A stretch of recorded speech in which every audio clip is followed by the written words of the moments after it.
So good day nga pala sa inyong mga kalpa, no? For today's video vlog nga pala ay may in-order pala tayo sa Shopee na Big Disc 260mm 5 holes with bracket. Ayan, in-order po natin ito sa Shopee para sa Honda Click version 3 natin. So bale, pagka gusto ninyong mag-upgrade ng Big Disc sa harapan, ayan, doon natin siya ilalagay sa may kulay gray.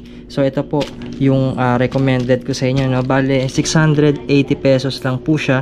Tapos bale silver na rin po yung binili natin para simple lang din yung kulay at babagay sa kulay ng kaha natin. Ang kagandahan dito, meron na po siyang bracket at pwede po siya dito sa may stock caliper natin, mga kaalpa, no? Ayan, so bali 680 pesos lang po yan, tapos kasama na po yung shipping fee dyan. So kung gusto ninyong bumili mga kaalpa, meron po akong iwan na link dyan sa baba, sa pin comment at dyan sa description box, para pag kinlik nyo po yan ay rekta Shopee na po kayo. So ito po, mag-unboxing po tayo at ituturo ko nga po sa inyo kung paano po siya install. So kapag umorder po kayo, ito po yung ipapadala sa inyo, no? So nakakapako rito, meron po siyang nakabalot na karton. Ayan, bago tayo magsimula, kung bago pa lang kayo sa aking munting channel, ay huwag nyo sana kakalimutan na i-click yung subscribe button, pati na rin yung notification bell, para sa tuwing nag-upload po tayo ay lagi po kayong ma-notify at lagi kayong updated. At simulan na natin.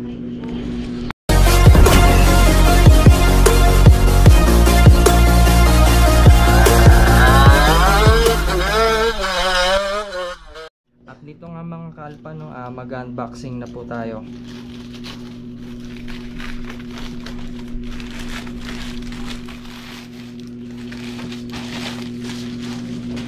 Ayan, kung mapapansin ninyo, balot na balot po siya ng karton. Ayan, so ganito po yung itsura niya mga kaalpa, para pagka binabalibag, ayan, hindi po siya madadamage or masisira.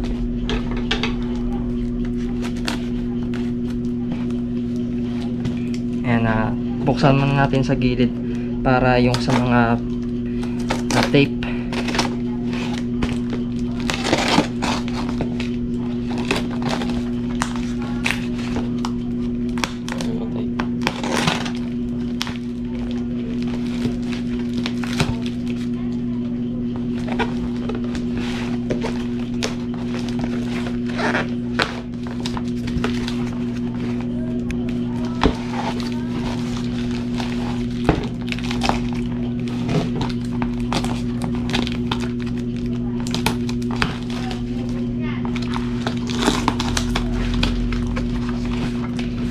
Mga kalpa, bale tanggalin na natin yung karton para makita natin yung itsura ng in-order natin. Ayan, buksan na natin siya. Ayan, no? So may nakalagay rito pang Click 150 po siya.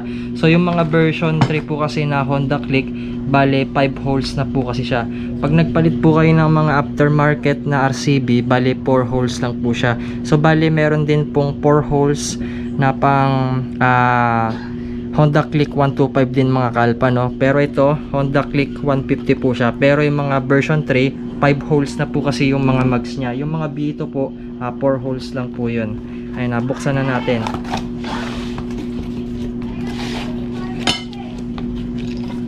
Parang na-damage yung kanya rito. So ito may damage sa mga kalpa. Nakakuanan ng bracket, nadaganan, no? Pero hindi naman makaka-apekto yan sa performance. Sana ginawa nung seller, nilagyan niya sana ng bubble wrap to. Ayun, no? May konting dent siya dito. So hindi na matatanggal to mga kalpa. Ayan, bali ito po yung itsura ng disc. Ayan. So bali wala siyang butones, no? Ito yung itsura niya mga kalpa, napakaganda. Ayan, talagang 260mm po siya. So wala na pong ibang kasama, ito lang po siya. Tapos ito po may kasama po siyang Allen bolt. Ayan, yung bracket niya napakagaan mga kalpa. Ayan, no? Napakagaan.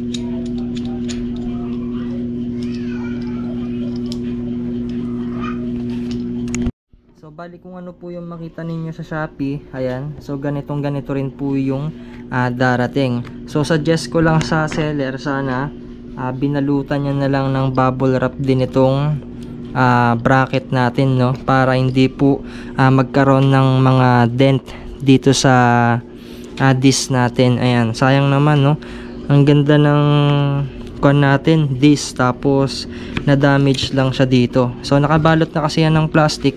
So syempre pagka na-deliver yan, umaalog-alog yan sa loob ng truck. Ayan, so dito siya kasi nakalagay, kaya ganyan siya. So siguro tumama dyan, kaya nabutas siya, no. Ayan, so magbibigay lang siguro ako ng 3 star dito sa rating, pero legit yung seller, tsaka napakamura niya, no. Ayan. At dito pala sa weight niya mga kalpa, no, medyo may kabigatan din siya ng konti. Ayan, napakaganda. So itong bracket niya, bale magaan po siya mga kaalpa. Ayan. So dito nga mga kalpa, no, ito pala yung mga tools na gagamitin natin. So ito, may socket wrench tayo na plyman dito, yung set. So gagamit tayo ng size 19 na socket wrench para po dito yan. Ayan, para papaluwagin natin dyan. Tapos syempre kailangan natin ng pangontra na size 14. Ayan, kahit yung open or close wrench, kailangan pang kontra lang yan dito. And then gagamit din pala tayo ng Allen na tools, yung Pi-Star, no. Ayan, ito yung number nya, T40 yung size. So yung mga normal na Allen wrench kasi hindi po siya fit dito. So kailangan nyo pong gumamit ng Allen na Pi-Star. Ayan, so para swak na swak po siya mga kaalpa. Ayan, kasi papaluwagin po natin ito, kasi tatanggalin natin yung caliper para malagay po natin itong adapter. Ayan, so maglagay na lang din pala kayo ng tungtungan dito mga kalpa, para pag tinanggal natin yung front mags natin, kaya madali lang natin siyang makakabit. Ayan, simulan na natin mga kalpa. So tatanggalin muna natin dito yung ehe, or kahit ano yung mauna dito, pwede ring caliper bolts. So siguro unahin na lang din natin itong caliper bolts, para pag tinanggal natin itong mags ay minsanan na lang din, no. So nasa sa inyo na yan kung ano yung unahin ninyo, no. Ayan, so dito mga kalpa, pakaliwa po yung paluwag, no. Ayan, so kailangan meron po kayong pang puwersa dito. Ayan, so try nating kamayin. Ayan, matigas. So kailangan natin ng pangpuwersa. Ayun, no, madali lang kalagin, no. Pwersahin mo lang. Pakita mo dito. Try natin tong nasa taas. Sige, kunin mo lang. Ay. Ayun. Medyo maigpit lang siya ng konti. So pwede nyo siyang kamayin. Pag hindi nyo siya makamay mga kalpa, gamit kayo ng close wrench, tapos ipangbabalan nyo rito, no, para pang kontra.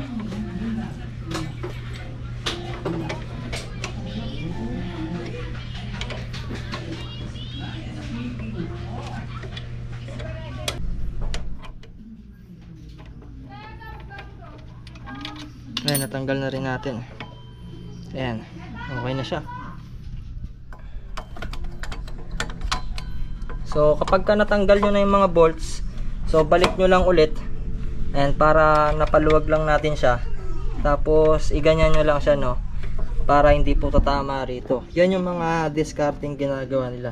Hindi muna nila totally tinatanggal lahat ng bolts. Ayan, ganyan muna siya. So roskas lang natin ng konti, kasi medyo mahirap po kasi tanggalin itong caliper bolts. Tapos dito naman mga kalpa, paluwagin na natin, no. Pataas po yung paluwag. Ay.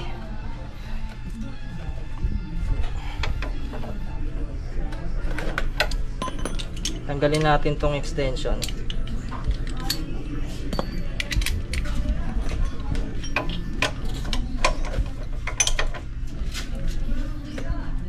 Ay, kekpit. Boy, lika nga rito, boy. Kontrahin mo lang.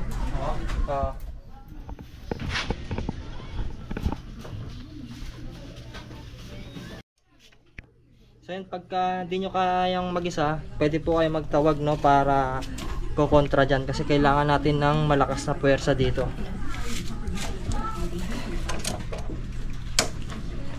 Ayan, lumuwag na.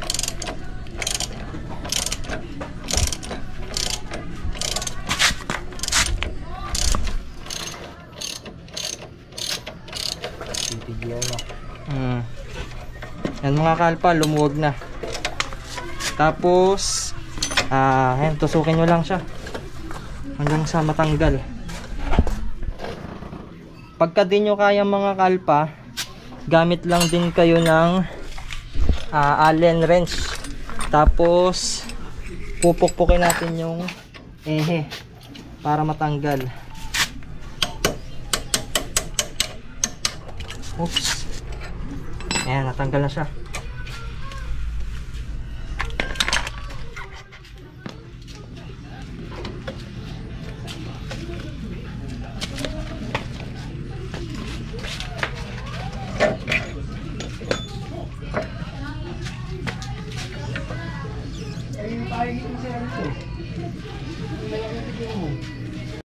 So yun mga kalpa, no, pagka natanggal na nga natin yung front mags natin, gamit lang po kayo ng size 10 na socket wrench para mapaluwag natin. So yung paluwag, pag ganyan lang po siya, papunta sa kaliwa. Ayan, lumuwag na agad, oh.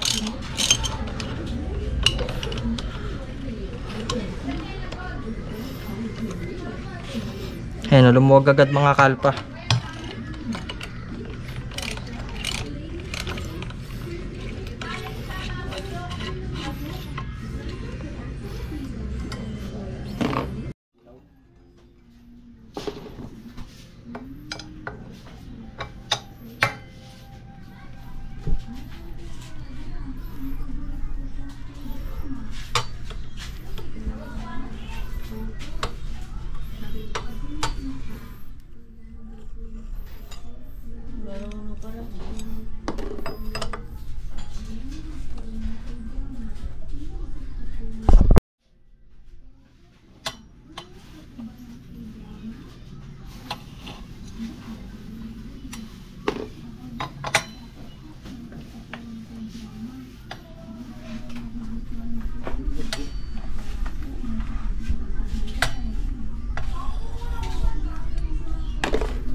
So dito nga mga kalpa, no, natanggal na natin yung stock disc. So ikakabit na natin itong TTGR na 260mm.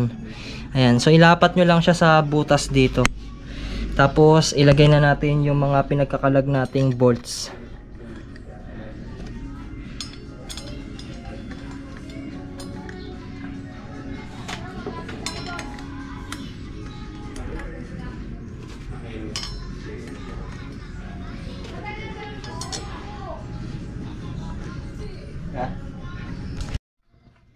So higpitan na natin mga kalpa. Size 10 pa rin na T-wrench or socket wrench yung gagamitin natin.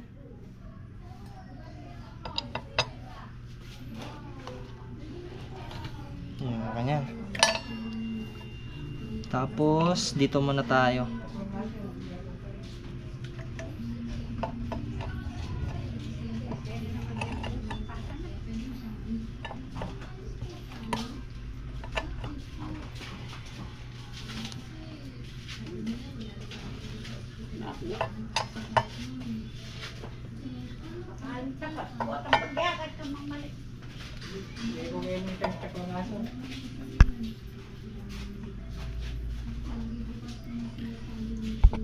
So dito nga mga kalpa, no, nalagay na natin lahat ng bolts. Tapos sigpitan na po natin siya.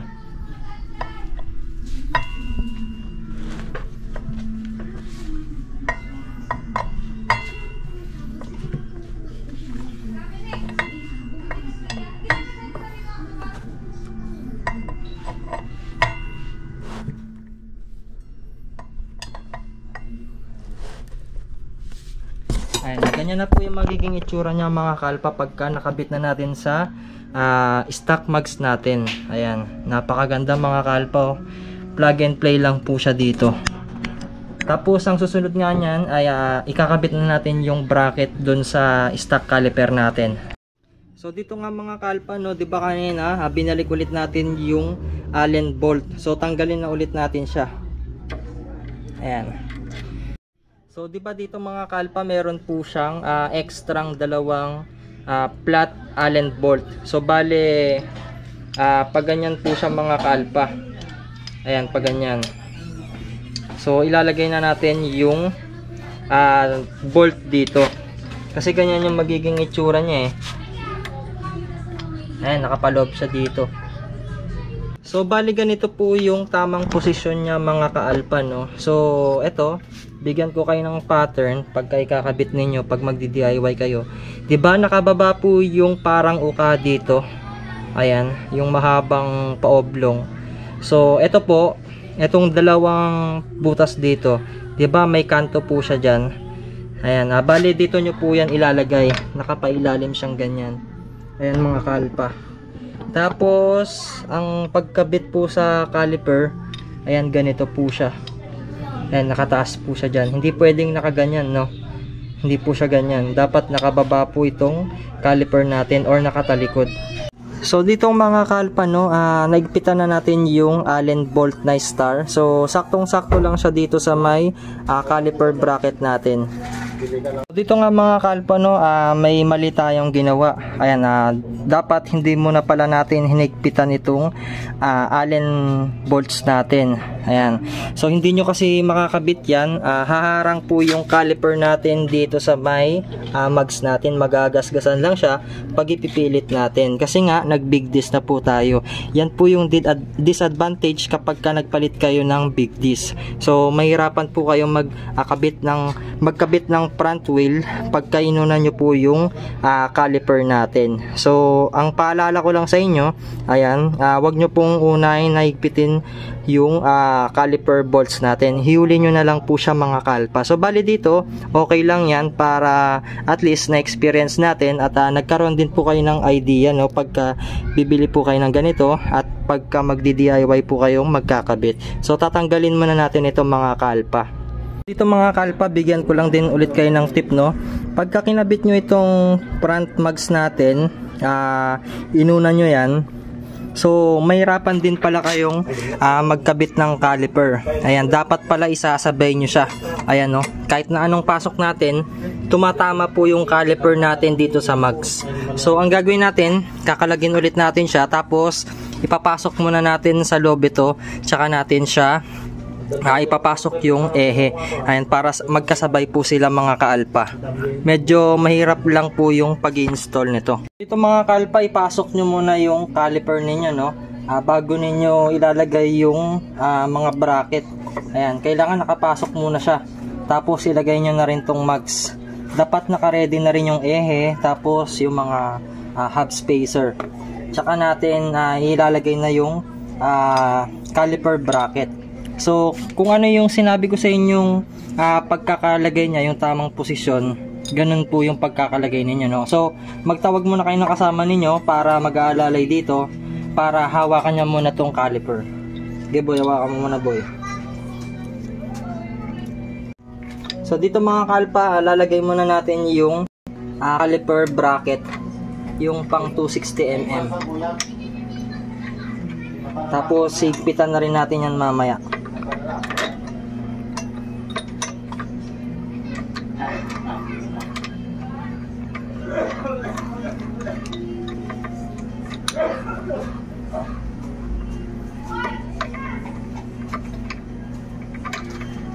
Yung unang ginawa natin dito, kagaya nga ng sinabi ko kanina, install nyo muna tong caliper bracket, pati yung dalawang bolts dito sa may outer tube.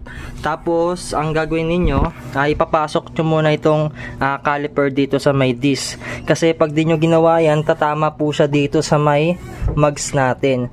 Tapos ang ginawa natin, pinasok na natin yung caliper natin dito sa may caliper bracket. So bale, hindi pa po nahigpitan itong dalawang to. Ngayon, higpitan na natin siya para ma-fix na natin. Tsaka natin isasentro na yung gulong natin sa harap, tsaka ipapasok na yung ehe, tsaka dapat nakapasok na rin itong mga hub and mile nya. Mga kalpa, higpitan na natin yung dalawang Allen bolt dito. Kailangan po mahigpit na mahigpit po ito.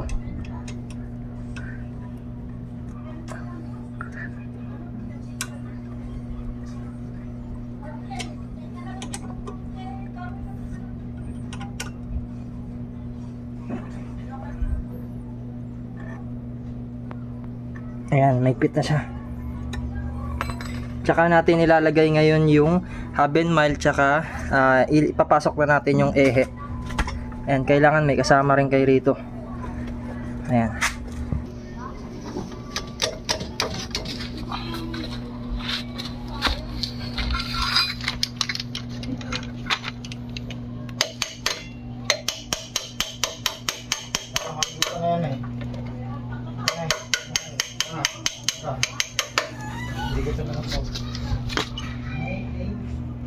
Mga kalpa, no, nalagay na natin yung ehe. Ngayon ilalagay na natin itong nut nya.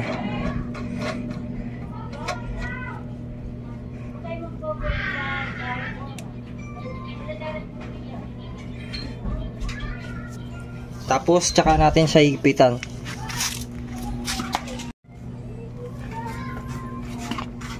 Yan mga kalpa, higpitan na natin siya.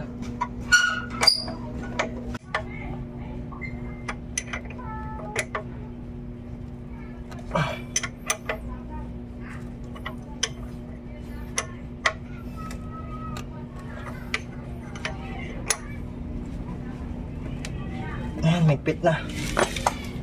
And mga kalpa, okay na siya. Tsaka natin tanggalin yung pinangsang natin dito. Tapos na natin na-install mga kalpa, double check natin yung higpit. So higpitan ulit natin. Ayan. Para for safety po siya.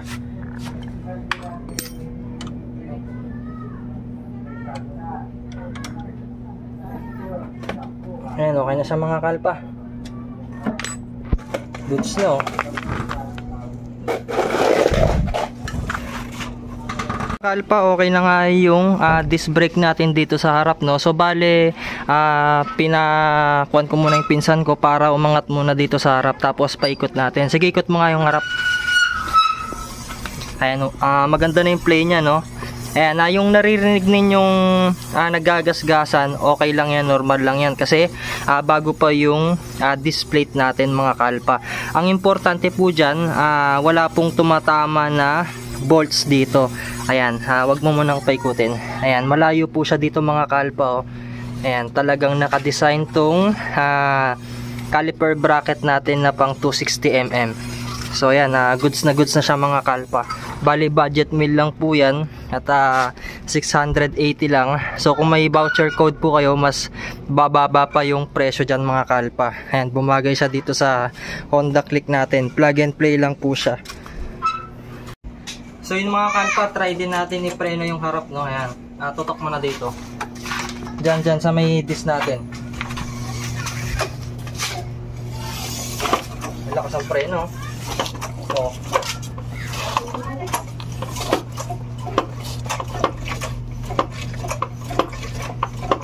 ayan, all goods na siya. Okay na. Mga kalpa, all goods na po yung kinabit nating 260mm na disc dito sa Honda Click B3 natin, no. Ayan, ganyan na po yung magiging itsura niya at napakaganda na mga kaalpa. Ayan, goods na goods to mga kalpa kapag lagi po kayong naglo-long ride, tsaka lagi rin po kayong maakyat ng bundok. Syempre may mga downhill dyan. Ayan, ito po yung advantage niya, malakas yung preno, tapos hindi po madaling uminit yung disc brake natin dito mga kalpa. Gusto po ninyong umorder mga kalpa, ulitin ko po, iwan ko po yung link dyan sa baba, sa pin comment at dyan sa description box, para kapag gusto po ninyong umorder ay rekta Shopee na po kayo. At wag nyo po sana kakalimutan na i-click yung subscribe button, pati na rin yung notification bell, para sa tuwing nag-upload po tayo ay lagi po kayong ma-notify at lagi po kayong updated. And thanks for watching.